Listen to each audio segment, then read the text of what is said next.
They lied to you about creativity. You don't need to be naturally creative. You don't need talent. You don't need genius. All you need is a system. Because the truth is, creative people aren't born. They're built.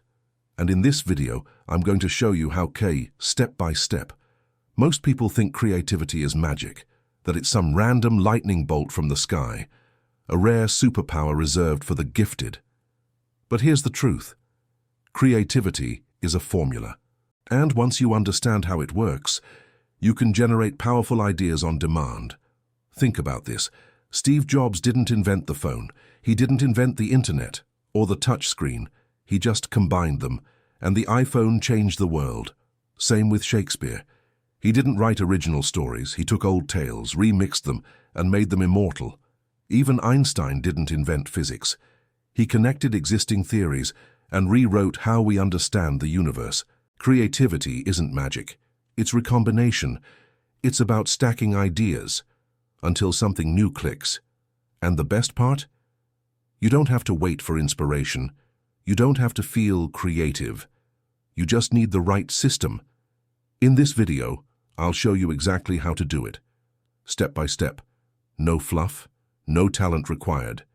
Just a method that works every single time. Let's dive in. Let's destroy the biggest myth right now. Creative people don't wait for ideas. They build them. And the tool they use, whether they realize it or not, is something called idea stacking. Here's the simplest way to understand it. Imagine creativity like Lego. You don't invent new bricks, you just combine the ones you already have in ways nobody else thought of.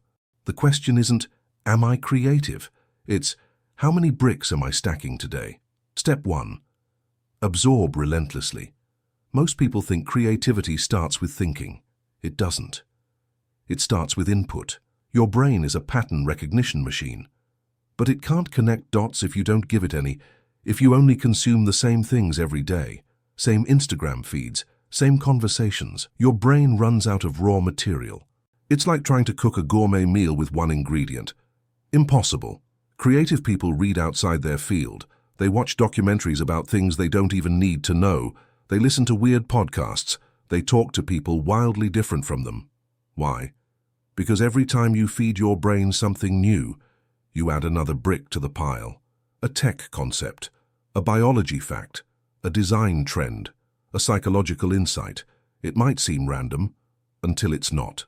The more random the bricks the more original the combinations. Here's the rule. If you're not creating yet, don't overconsume. Input without output becomes clutter. But if you're actively creating, then consuming becomes fuel, not distraction. Step 2. Document everything interesting.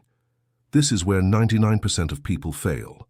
Ideas fly by, tiny sparks, and they think, oh, I'll remember that. You won't. Your brain isn't a storage device. It's a processor. Creative people capture everything. Notebooks, voice notes, Google Docs, sticky notes, whatever works. Write down a weird question you heard, a quote that punched you in the gut, a random shower thought, a marketing idea, a psychological trick, even if it seems irrelevant, even if it has no use yet, because creativity isn't linear. Today might become the cornerstone of your best idea tomorrow. Think of it like building an idea vault. Every time you add something, you increase the chance that future you can create something mind-blowing. Step 3. Connect the unlikely. This is where magic happens. Open your idea vault. Look at 2, 3, or 10 random entries. Then ask, what happens if I combine this with that? That's the entire game. James Dyson combined the mechanics of an industrial cyclone with the concept of a household vacuum cleaner. Result? The first bagless vacuum and $1 billion company. Nike took sportswears and merged it with street fashion. Result? A cultural empire. Content creators do this too. Combine deep psychology with productivity hacks, and boom, viral video, mix storytelling with financial advice, and suddenly, boring topics become addictive. This is why creative people don't look for ideas. They build them. And the best part, the crazier the connection, the more original it becomes. Step 4. Play with constraints. Here's the paradox of creativity. Freedom kills it. Constraints fuel it. When you have unlimited options, your brain freezes. But when you give yourself boundaries, deadlines, formats, limitations, suddenly your mind unlocks. Think about it. TikTok creators have 60 seconds. That's the constraint. And inside that box, they create magic. Writers use word limits. Designers use color palettes. Comedians use time slots. The brain thrives when it has rules to break. So next time you're stuck, try this. How do I solve this using only $5? What's the worst idea possible, and how could it actually be brilliant? Play inside the box, then blow a hole in the side. Step 5. Volume over perfection. The world told you that creativity is about waiting for the right idea. It's not. It's about producing a lot of bad ones. Quantity breeds quality. The more ideas you generate, the higher the odds that one will be brilliant. Most creators, entrepreneurs, artists, inventors, they don't succeed because they had one perfect idea. They succeed because they had 1,000 mediocre ones and one that worked. So stop asking, is this good? Start asking, what's next? Flood the page, flood the notebook, flood the whiteboard. Some of it will be garbage. That's the cost of finding gold. Creativity isn't magic, it's math. The more inputs, the more connections. The more attempts, the more breakthroughs. The more you play, the more you win. And the best part, you don't have to wait for it. You don't have to be creative. You just have to build the system. And the system does the rest. How to train creativity as a daily habit. Creativity isn't a gift, it's a muscle. And you either train it or you lose it. Because the people who are constantly creating, whether it's artists, entrepreneurs, content creators, designers, or problem solvers, they're not waiting for inspiration. They've made creativity a habit, a system, a lifestyle. And if you don't, then, like any untrained muscle, it gets weaker, slower, rustier. Brain's supply and demand problem. Your brain is efficient to a fault. If you don't use certain skills, it assumes you don't need them. Haven't worked out your imagination lately. The brain cuts the supply. Haven't exercised problem solving recently. It reallocates that energy somewhere else. But the good news? The moment you start using it again, your brain floods those circuits with energy, resources, and speed. The difference between someone who's creative and someone who says, I'm just not creative, isn't talent. It's frequency of use. Creativity as a daily micro-workout. Stop thinking about creativity as giant breakthroughs. It's not about inventing the next iPhone every day. It's about small reps, micro-exercises that keep the engine warm, the gears turning, the connections firing. Here's how high-performing creatives do it. They ask weird questions daily. They challenge assumptions constantly. They write, sketch, record, brainstorm, even when they don't feel like it. Because the goal isn't always a great idea. The goal is to keep the machine in motion. Rule: the faster you use an idea, the faster the next one shows up. Ideas don't like sitting on shelves. The more you hoard them, the more they dry up. Test them, share them, build them, tweak them. That's how you stay in flow. The curiosity muscle. Creativity starts long before ideas show up. It starts with curiosity. Curiosity is the engine that powers all creativity. People who are constantly coming up with ideas don't sit around waiting for inspiration. They walk through life asking, why does it work that way? What if we flipped that? Has anyone ever combined these two things? And because their brain is constantly scanning for answers, ideas naturally begin to surface. Curiosity isn't passive, it's trained. Practice this. Every time you encounter anything, an object, a process, a habit, a tool, ask yourself, what's one thing I could improve about this? What's one thing nobody else notices here? What's the opposite of this, and could that be interesting? This rewires your brain from passive observer into an active pattern hunter. Play the opposite game. When your brain gets stuck, flip the script. Ask, what's the most ridiculous, impractical, absurd solution to this problem? Then reverse engineer it into something useful. Example: you want to design a coffee shop. Ridiculous idea. What if the coffee shop had no chairs? Sounds dumb. Until you realize standing coffee bars are common in Italy. Faster, cheaper, higher customer turnover. The stupid idea wasn't so stupid after all. Constraint-based challenges. Want to turbocharge your creativity? Force it into tight spaces. Examples. Explain this idea without using any words. Design a product for $5 max. Write a story where nothing happens. Create content using only images, no text, no voice. The more ridiculous the constraint, the more the brain fights to solve it. And that fight is where the gold is. The 10 ideas rule. Proven creativity workout. And yes, it's painful. Every day write down 10 ideas. Any category, any purpose, not 10 good ideas, just 10 ideas. 10 video topics, 10 ways to improve your morning routine, 10 business ideas, 10 names for a product. By number 7, your brain starts sweating. By number 9, you're cursing yourself. And by number 10, you realize you pushed past the point where most people quit. That's where the real creativity starts. Feed the machine, then use it. Creativity is a loop.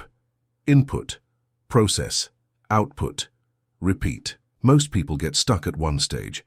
Either input overload, scrolling, consuming, with no output, or trying to produce without ever feeding their brain new stimuli. The balance? Consume, intentionally. Books, conversations, podcasts outside your bubble. Document relentlessly. Note every weird idea. Build rapidly. Test, create, share. This loop is how creativity compounds over time. Key mindset shift. Creativity isn't precious. Stop treating it like it's this delicate, fragile thing. It's messy, loud, imperfect. It looks like failed ideas, scribbled notes, awkward drafts, broken prototypes. But through that chaos comes clarity. When it all connects. Here's what happens when you do this consistently. You stop waiting for good ideas. You start realizing that any idea can lead to a breakthrough if you push it far enough. You stop fearing blank pages. You stop thinking, I'm not creative. And you start realizing is that creativity was never magic. It was always process, discipline disguised as chaos, structure pretending to be spontaneity. Ask a weird question. Stack 2 unrelated ideas together. Force a constraint. Push for 10 because you're not waiting for the next idea to show up. You're building it. If this video shifted how you think about creativity, hit subscribe and drop a comment. What's one weird idea you're testing this week? Let's build this together. Here's the part no one talks about. The most creative people don't try to be creative, they just are, because once creativity becomes part of your identity, you stop waiting for inspiration. You stop questioning yourself. You stop asking, can I come up with a good idea? The answer becomes automatic. It's who I am. The mistake most people make? They treat creativity like an event, something they do occasionally. Like working out once a month and wondering why nothing changes. But creativity doesn't respond to effort. It responds to identity, and identity is built through proof. Small, daily actions that send a signal to your brain. This is who I am now. When you start capturing ideas daily, when you challenge yourself to connect the unlikely, when you play with constraints, when you push for volume over perfection, your brain starts to believe it.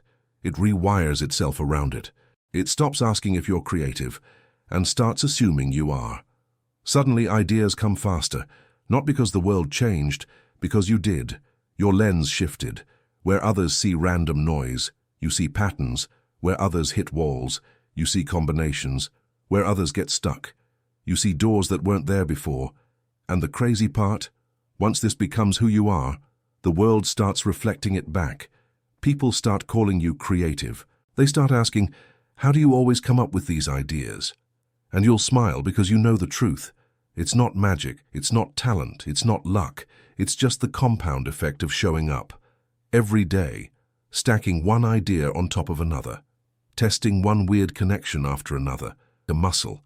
And over time, creativity stops being a struggle. It becomes your second language. Because when you decide, fully decide, that you are the kind of person who create, your mind responds. The floodgates open. Ideas, solutions, innovations, they stop being rare. They start being normal. This is the point where creativity isn't just something you use. It's something you carry everywhere all the time. You walk differently. You think differently. You see differently.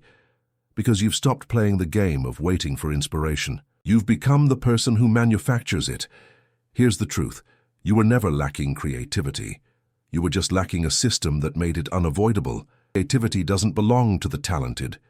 It belongs to the trained, to the ones who show up, to the ones who stop waiting for the perfect idea and start creating the conditions for the idea to arrive. It's not luck. It's not magic. It's math. It's identity. It's momentum. So let me ask you this. What's one idea you've been sitting on? What's one weird connection you could explore today? What happens if you stop asking, "Am I creative?" and start asking, "What would a creative person do right now?" Because that's the real shift. The person you admire, the one who seems effortlessly creative, isn't special. They just made a decision. And so can you. Start now. Because the best time was yesterday. The second best time is always right now. If this video helped you unlock something, drop a comment. I'm building my creative identity. Hit subscribe and share this with someone who needs the reminder that creativity was never a gift. It was a choice. And today, you choose it.